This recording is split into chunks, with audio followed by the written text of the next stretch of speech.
What's up, Mint Hunter Comics? This is James, your host, and today we're going over the best mustache in the game, Sinestro.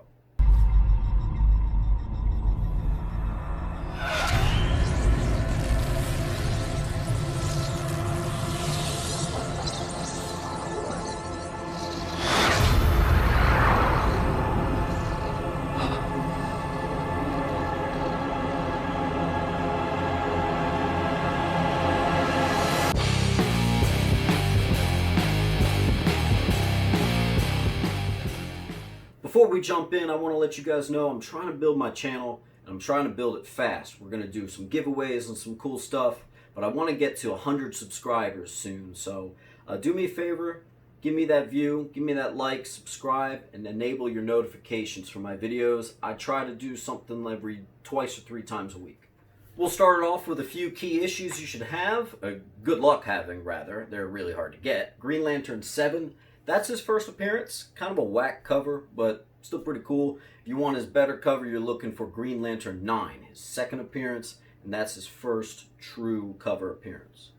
My favorite of all time, though, is Sinestro Corps Special #1. A couple things you might want to read while Sinestro shows you his butt here.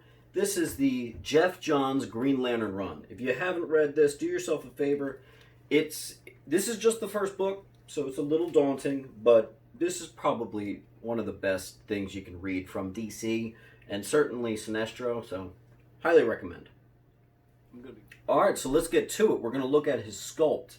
Now, this is a really interesting sculpt, because if you look through it, it's an energy base. And the Green Lantern that came out around the same time as this had a very different base. So this one was really cool because it was so short, concise, and they did a really good job with this resin. We'll get more into that when we go over the base, but the sculpt on this is very good. I do like the way they captured his tallness really well. They captured his weird forehead. I'm looking at his boots here. Nothing really special going on underneath, but this is exactly what you want. I do like his muscle tone in the middle. I really like how they didn't make him super buff. They made him skinny, because he's kind of more of a skinnier dude rather than like a super buff guy, which is kind of like what I'm going for one of these days. The sculpt on his face is very good, and their paint application, which we'll get into, is even better. I do like how his Sinestro Corps emblem does pop out. I do really like that. You know, the only thing I can really say on the sculpt is that some people have reported over time it does lean, which is a little bit of a design flaw, a little bit of a sculpture issue, but I've had mine for 4 years now. Mine's never leaned, so for that reason, I'm going to give it a 9 out of 10.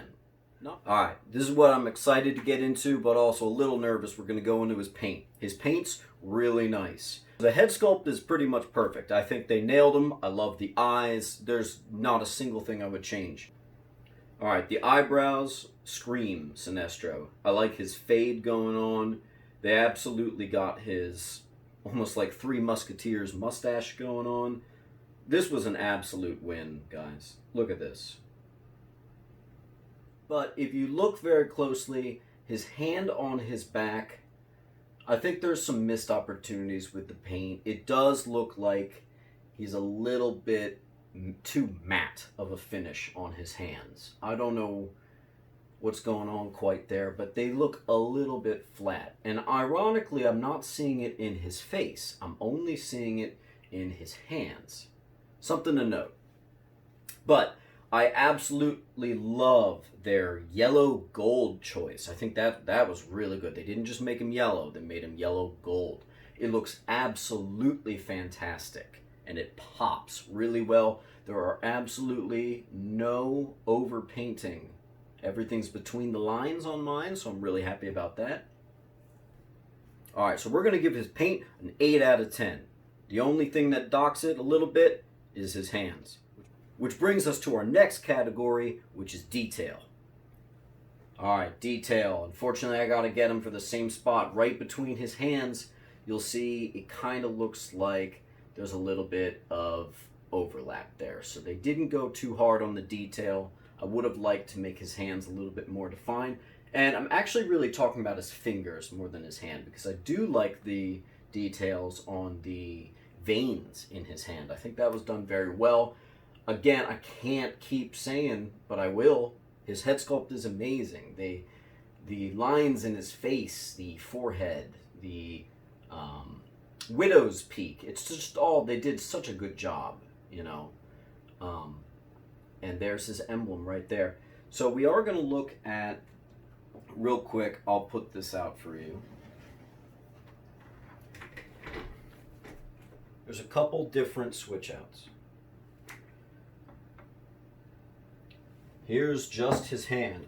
I suppose they did this if you just can't fit this in any shelving unit, which is very possible because he's huge.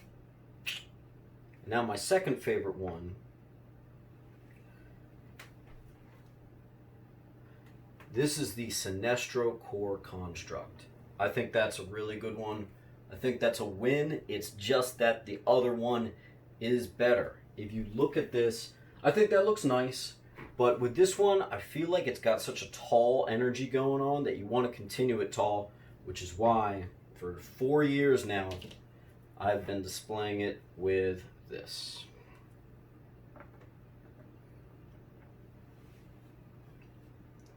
Alright, so we're going to go over his likeness, and I'm going to let you know it's already a 10 out of 10. This is so Sinestro. I mean, this yellow lantern is in the base. His base is a construct.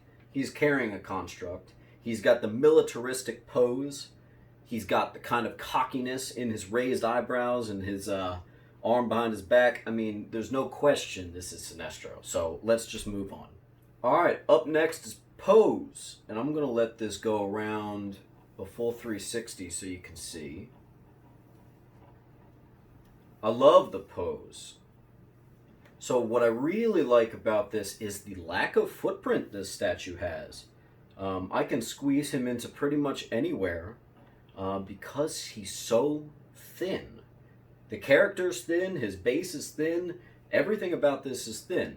I like how they chose to do that. It screams Sinestro, and if you're looking for a statue with minimal footprint, or you want to display it with a bunch of others, this might be one of your best ones to buy. The pose is absolutely fantastic, and I love how he's got that commanding presence. It's just kind of a rare pose, I would say. Very museum style instead of dynamic. He's not like jumping at you, but I really like it, and I do prefer dynamic statues to museum statues, but just his cockiness in this I think is so good, and you have to get that in a museum style statue. Alright, and now we got to take a look at this base. I've mentioned it before, but check out the intricate detail of the lantern in the base. I think that's absolutely great. It does move a little bit, which is kind of an interesting take. They used resin. I think it's really good. The only thing I'm concerned is that it is small and it is surprisingly lightweight. Usually you want a base to be a little bit heavier. That way, you know, you can just make sure it'll never topple over. Some people have reported theirs has. Mine has not. I've had it for years. So I'm going to give it a 10 out of 10. I know some other people wouldn't, but I definitely would. I think they nailed it with the resin. Good choice to use a resin. Yeah, I'm just really happy with this one. So next up, we're going to go over colors. Why do I have this on my list? This is really important because you really want colors that pop. Sometimes for characters like Batman, that can be hard because, you know, you got the grays and blacks. So we got to see, what did they do with the colors they had? They have yellow, they have black, they've got pink, purple. How'd they do with it? Well, I think they did really well. The black is actually, it's got a slightly bluish tint to it, which might be a callback to his original costume. It's hard to notice unless it's under really good light. The yellows actually has a really nice gold, and there's a little bit of a shine that's almost a glitterish element in it, which I think looks amazing. The base could have just been yellow, but they used the resin, and at a lot of places you can see it's see-through. I think that looks fantastic. And his head and his eyes, the yellow they used on his eyes, it's perfect. The paint color they used for his face is perfect. This one's another 10 out of 10. Proportions. This is not underscaled, it's not overscaled, but it is tall. That was just going to happen because of his construct. I'm not going to dock it for any points because I have the display ability where I can display him this tall. Alright, so our boy here is 34 inches tall. With this extra hand, a lot of shelving units aren't going to be able to hold this dude. He's really tall. I think he's my tallest statue other than maybe this guy right here. I think he's just the right size. I've had a couple statues come in that I felt were overscaled or underscaled, so it's nice that he's right in that sweet spot. He's exactly what you want. And last up, I'm going to talk about price. So when he first came out, I think he was just $400.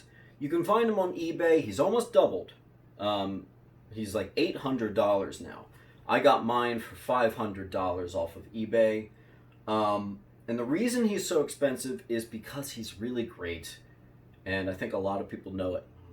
I actually put this on eBay just kind of for fun. I'm not going to sell it, so I put it really high just to see what would happen. And I actually had to take it off eBay because way too many people were interested, and I was afraid I was going to have to actually sell it. Does that make me a bad guy? Maybe. So like I said, you know, I think the price was more than fair, especially the way statues have gone up in price lately. I think to spend $600 to $700 on this would be really fair if you find that on eBay. If the fact that I paid $500 makes this a 10 out of 10 for price for me. Alright, so for the final score, let's tally it up. We've got, face the camera, Sinestro. There we go. 96 out of 100. It's in the 90s, definitely a keeper. I'm never selling this. I do keep 80s too. I am just so happy with this piece. If you guys were lucky to get this, you did really well because I did a quick eBay search, and not only was there only one, it was very high. It seems like a lot of people are not selling this. So this one's kind of turned into a grail for a lot of people. So I think this one's definitely a keeper. I'm really happy with him. Alright guys, thanks so much for watching. I just put him back up where he belongs. I think he looks pretty great. But I wanted to say thank you all so much for tuning in. I'm going to have a lot more videos like these. I got like 50 statues I got to review easily for you guys. We're going to be doing movie reviews, comic reviews, and this community has been so welcoming, and it's just been so much fun. Everybody giving me tips on how to edit, you know, shout out to so many people, but you know, you've all been great. You know who you are. And thank you so much for watching. This has been Mint Hunter Comics, and keep on collecting.